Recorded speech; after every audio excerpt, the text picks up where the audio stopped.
Sa dami ng mga injuries sa modern NBA, isama mo na ang mga load managements, ang tagal ng usapan yung pagbabawas ng number of games sa isang season. Pero hanggang ngayon, hindi pa din mapagkasunduan. Ang tanong, bakit? Ano-ano nga ba ang dahilan? Bakit hindi pwedeng basta-basta na lang bawasan ang number of games o yung 82 games per season?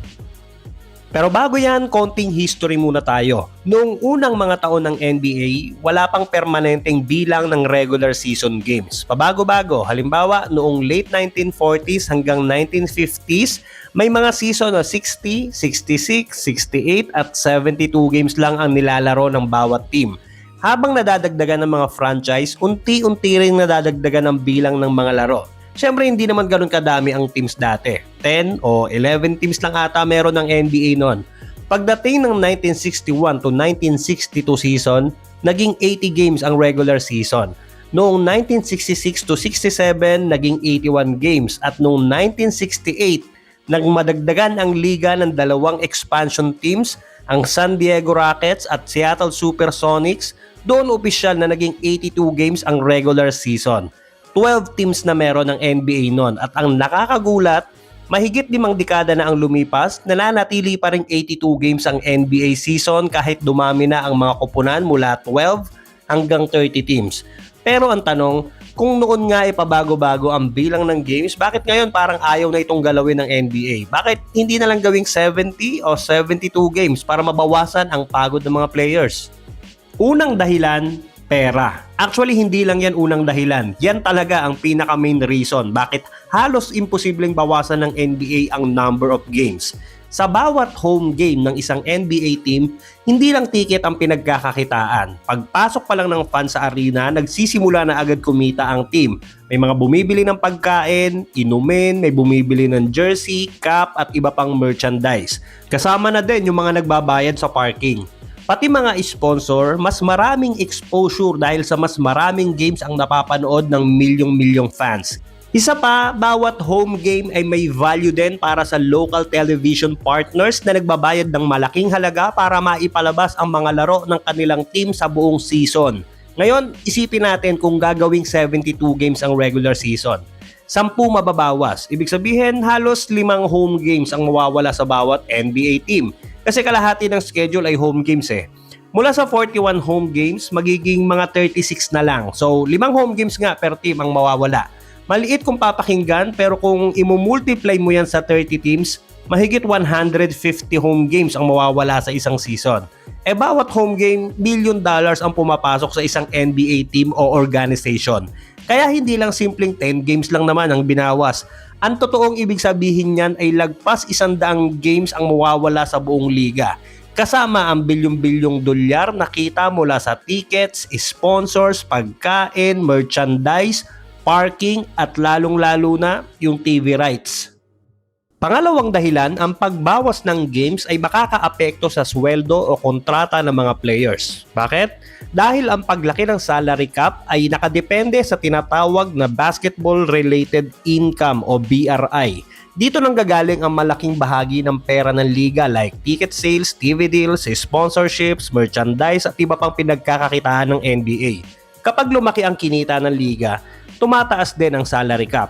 Pero kapag bumaba ang kinita ng NBA, bumababa rin ang salary cap. At kapag bumaba ang salary cap, mas maliit din ang pwedeng ipasahod ng mga team sa kanilang mga players. So kapag binawasan ang regular season games, hindi lang owners ang mawawala ng kita, pati ang mga players. Posible silang kumita ng mas maliit sa mga susunod nilang kontrata. Kaya kung mapapansin nyo, kahit maraming players ang nagre-reklamo sa haba ng season, hindi rin ganun kadaling suportahan ang pagbabawas ng games. Kasi alam din nilang kapag lumiit ang kita ng liga, posible ring lumiit ang perang mapupunta sa kanila. Pangatlong dahilan, ang TV contracts. Bago pa magsimula ang season, nagbabayad na ang mga broadcasters ng napakalaking halaga para maipalabas ang mga NBA games. Sa katunayan, pumirma na ang NBA ng bagong media rights deal na nagkakahalaga ng more or less $77 billion sa loob ng 11 years kasama ang ESPN, NBC at Amazon. Isa ito sa pinakamalalaking TV deal sa kasaysayan ng sports. Ang halaga ng kontratang ito ay nakabase rin sa dami ng regular season games na maipapalabas. Ano naman kinalaman niya sa topic natin? Kung bigla nilang babawasan ang regular season mula 82 games, halimbawa papuntang 72, mababawasan din ang mga larong maibibenta sa TV at streaming platforms. So, posibleng kailangan ding baguhin o i-renegotiate ang multi-billion dollar TV deals ng NBA. Kasi naman, 100 of games ang mawawala per season eh. Di naman papayag ang mga network ng same price pero bawas product, di ba? At another reason, masisira ang historical records ng NBA. Hindi na nga matapos-tapos ang debate ng mga old school NBA fans at new generation fans tungkol sino ang mas malakas, tapos magkakaroon pa ng pagkakaiba sa number of games. Mas lalong mahirap na mag-compare niyan. Ano-anong record ba ang maapektuhan? Madami. Actually, halos lahat. Pero magbibigay ako ng example. Kung 72 games na lang per season ngayon, paano buburahin yung 73-9 win-loss record ng Golden State? Kahit mag-perfect season kayo, 72-0, edi hindi mo pa din nalampasan yung 73 wins. Ganun din sa mga individual records. Example ulit, yung all-time scoring record ni LeBron James. Dahil mas kaunti na ang games kada season, mas maraming seasons ang maaaring kailangan ng future players para maabot ang ganoong kabuuang puntos.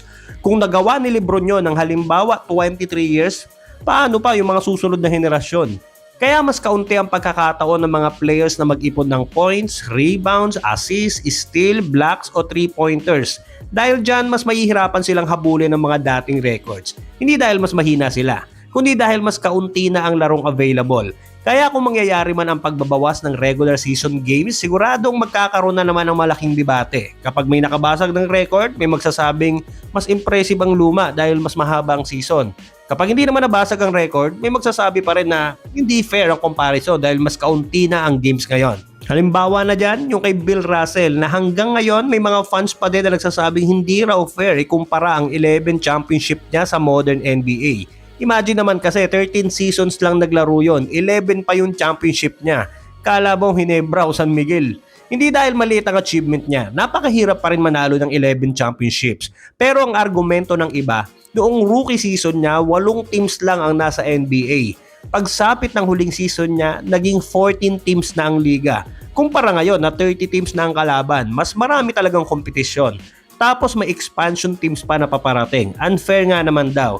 So parang ganyan din ang mangyayari pag biglang in-adjust ang number of games. Humanda sa walang katapusang debate. So in short, kapag binawasan ang games, hindi lang schedule ang mababago. Maapektuhan ang kita ng liga, sweldo ng mga players, TV contracts at pati ang mga records na matagal ng bahagi ng kasaysayan ng NBA. Actually, madami pa yan. Sa labas ng arena, may mga maapektuhan din like hotels, restaurants, parkings at syempre, hindi lang players ang mababawasan ng kita. Sama mo na yung mga arena employees, securities at mga vendors. Pero may mga shortened season naman dahil sa iba't ibang dahilan like pandemic at yung NBA lockouts. Pero yung magiging permanenteng babawasan yung number of games, mukhang madami pang dapat i-consider o hindi yun ganun kadali. Kahit si Commissioner Adam Silver at ilang coaches gaya ni Steve Kerr ay bukas sa idea ng mas maikling season. Pero halos lahat umaamin na pera ang pinakamalaking hadlang.